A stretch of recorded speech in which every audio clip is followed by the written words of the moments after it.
Oh, how far we've come. Today, a Republican candidate for vice president would never attack a woman for having kids. So, as they say, my work here is done. Meow. The 2024 Emmy Awards. The night Hollywood puts on its shiniest clothes, gives itself standing ovations, and sprinkles a little politics into every acceptance speech. Candice Bergen, a 5-time Emmy winner, living legend, and the woman who once made Vice President Dan Quayle sweat just by playing a single mother on TV. Fast forward 30 years, and here she is back on stage, delivering a roast that no one saw coming. The target? JD Vance, best-selling memoirist and Vice President of the United States. Candice Bergen said, "Today, a Republican candidate for vice president would never attack a woman for having kids." She didn't say his name because she didn't have to. JD Vance, the VP who somehow made being a dad his personality and owning a cat a national crisis. She wasn't praising progress. She was dragging JD Vance into the exact same criticism Dan Quayle got 30 years ago. Unfortunately, it seems that for him, the only acceptable definition of a family is a mother, a father, and children. And in a country where millions of children grow up in non-traditional families, that definition seems painfully unfair. Perhaps it's time for the vice president to expand his definition. Back in 1992, when Dan Quayle went on national television and criticized Murphy Brown for being a single mother, Bergen didn't fire back with outrage. She responded with composure, wit, and a level of grace that made Quayle look like he was picking a fight with a fictional woman because he has nothing better to do. And now, JD Vance has done the exact same thing, only worse. Please make sure to like and subscribe so you don't miss out on any upcoming videos. So when Candice Bergen stood on that Emmy stage and said, "Oh, how far we've come," she wasn't just being sarcastic. She was reminding America that we've actually come nowhere at all. And just before ending her speech, Candice Bergen says, "Meow." Not a speech, not a debate, just meow. JD tried to use cat lady as a punchline, a way to dismiss and diminish women who live outside his narrow definition of family. But when Candice said meow, she turned it into a weapon and a statement. It wasn't a joke. It was a reminder that the same tired tropes politicians use to control and insult women can be flipped, owned, and thrown right back, this time in front of millions. But was what JD Vance said really that serious? We're effectively run in this country via the Democrats, via our corporate oligarchs, by a bunch of childless cat ladies who are miserable at their own lives and the choices that they've made, and so they want to make the rest of the country miserable too. Let that sink in. This man didn't say inflation. He didn't say corruption. He blamed cat ladies. Apparently, JD believes the real threat to the republic isn't lobbyists or billionaires. It's a 39-year-old woman named Susan who lives in a 1-bedroom apartment, runs a book club, and owns 2 rescue cats named Biscuit and Bubbles. This was JD Vance doing what he does best, stringing together outdated stereotypes with just enough smugness to convince himself it's a policy. And the worst part? He said these women are miserable, as if he personally interviewed every cat-owning woman in America and found them all plotting nationwide doom. So, when Candice took the mic and delivered that sarcastic zinger about how far we've come, followed by that iconic meow, she wasn't throwing shade for sport. She was correcting the record with the kind of composure that comes from being underestimated by people like JD for decades. Now you'd think that after being roasted so many times about what he said, JD Vance might take a moment to reflect. But nope, not JD. People are focusing so much on the sarcasm and not on the substance of what I actually said. And the substance of what I said, Megan, I'm sorry, it's true. It is true that we become anti-family. It is true that the left has become anti-child. You know, maybe it came out wrong, or that he was having a bad day, or perhaps that a very persuasive cat hacked his Twitter account. But no. JD Vance did what JD Vance always does. He doubled down. Vance said it was sarcasm. He didn't regret it. He just claimed that he was being sarcastic and that he was trying to draw attention to how America's most powerful decision-makers were, in his view, disconnected from family values. Now let's be honest. Calling a group of women miserable cat ladies and saying they want to make the country miserable isn't sarcasm. It's an insult wrapped in a smirk, served cold on a cable news platter. So when Candice Bergen took the stage at the Emmys and hit back with a subtle, sarcastic jab of her own, followed by a perfectly placed meow, she wasn't overreacting. Now, if you thought Candice Bergen's sharp wit was a recent development, let's take a delightful detour back to when she dated Mr. MAGA, Donald Trump. During Candice's college years, she went on a date with a young, strapping Donald Trump. He was wearing a three-piece burgundy suit and burgundy patent leather loafers. Wow. And in a burgundy limousine. Did you find him to be alluring in any way, or did you think he was douchey, or what was your opinion of him? He was a handsome, he was a good-looking guy. Yeah. And a douche.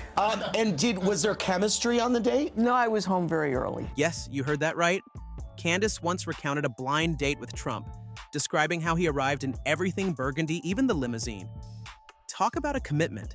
The date was brief, with Candice noting she was home by 9 p.m., summing up the experience as really a dud. The whole thing was as awkward as wearing matching outfits with a guy who still thinks power dressing means using the entire crayon box. But did that stop Trump from being Trump? No, of course not. He probably went on to spend the next 2 years telling people that Candice Bergen was the one who couldn't handle him, which, let's face it, would have been the least surprising thing about the entire debacle. Candice isn't about to sweep that under the rug and pretend she didn't just have the world's most awkward date with a man who was more suited to a game of Monopoly than any real-world diplomacy. It's not just because of a bad date. Oh no, it's because Trump's entire persona, even in the 60s, was already screaming douche. Her assessment of Trump wasn't just about the bad date, it was about the years that followed. The arrogance, the narcissism, the gold-plated everything. Candice has seen it before it became a national brand. So when Donald Trump entered the political world decades later, running on a platform of grievance, ego, and the vague promise of greatness, Candice Bergen already knew what much of the country would take years to figure out. And just when you thought the VP wasn't as much of a douche as Trump, to claim erroneously, in my view, that democracy in Europe is a greater threat to the continent than Russia or China, when I'm sitting in the room, literally sitting in the room with Ukrainians, they are Europeans too. That was just an outrageous speech. What is Trump 2 going to do in the world? He didn't mention Russia. He didn't mention China, barely. I don't think he actually even once mentioned Ukraine, let alone Gaza, let alone all the other kind of international security issues. What he did instead is he gave our European allies a lecture. The 2025 Munich Security Conference was supposed to be a stage for world leaders to stand united against global threats, a time to address the serious issues shaking the planet. Russia, China, Ukraine, geopolitical instability, nuclear tension, you know, all the grown-up stuff. But when it was JD Vance's turn to speak, he skipped right past the actual threats and went full Facebook comment section on a Tuesday. Instead of confronting Putin's aggression or China's economic bullying, JD decided the real threat to Western democracy was, wait for it, European immigration policies and cancel culture. Yes, while Russian tanks were still shelling Ukrainian cities and China was out here buying up African ports and flexing naval power, KD got on stage at a global security summit and essentially said, the real enemy is free Wi-Fi, refugees, and people getting offended on the internet. Former U.S. Ambassador Michael McFaul went on record to say Vance's speech wasn't just a missed opportunity, it was outrageous. He pointed out that Vance ignored Ukraine, ignored Russia, ignored China, and basically delivered a speech that belonged in the garbage. JD Vance flew across the Atlantic, walked into the world's most important security forum, and gave a speech that made every single important figure at the conference shake their heads in disappointment. While world leaders left Munich wondering how to contain global conflict, JD Vance left wondering why no one clapped. And just when you thought JD Vance was done handing out diplomatic disasters like Halloween candy, 13 brave, innocent Americans died, and they died because Kamala Harris refused to do her job, But to have those 13 Americans lose their lives and not fire a single person is disgraceful. Kamala Harris is disgraceful. We're going to talk about a story out of those 13 brave, innocent Americans who lost their lives. It's that Kamala Harris is so asleep at the wheel that she won't even do an investigation into what happened, and she wants to yell at Donald Trump because he showed up.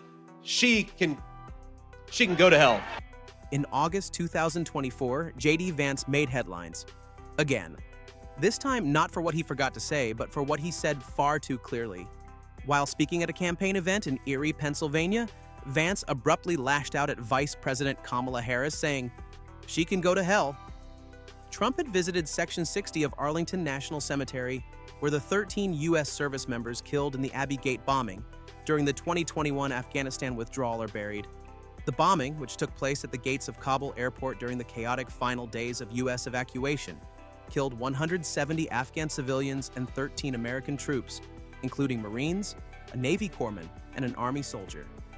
It was one of the deadliest single attacks on American forces in over a decade.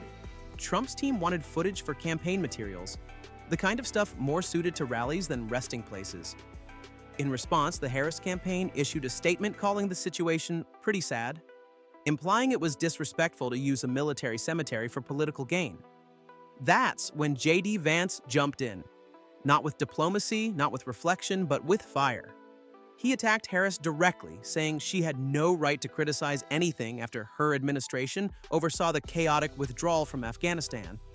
He accused her of failing to investigate what happened at Abbey Gate and said it was disgraceful that she focused on Trump's behavior. Vance wasn't interested in nuance. He turned a solemn issue, the deaths of service members, into a political weapon. And for many, that's where the line was crossed. His anger may have been real. His frustration may have reflected the views of some military families. But saying the sitting Vice President of the United States should go to hell? That wasn't leadership. That was a soundbite, one aimed at scoring points, not solving problems. When JD Vance chose outrage over solutions, spectacle over substance, he didn't just miss the mark, he proved Candice's point. In the end, it turns out the so-called childless cat ladies weren't the problem. If you enjoyed watching JD Vance get called out by Candice Bergen, you'll love to see our video on Jennifer Aniston calling Vance out in her own way.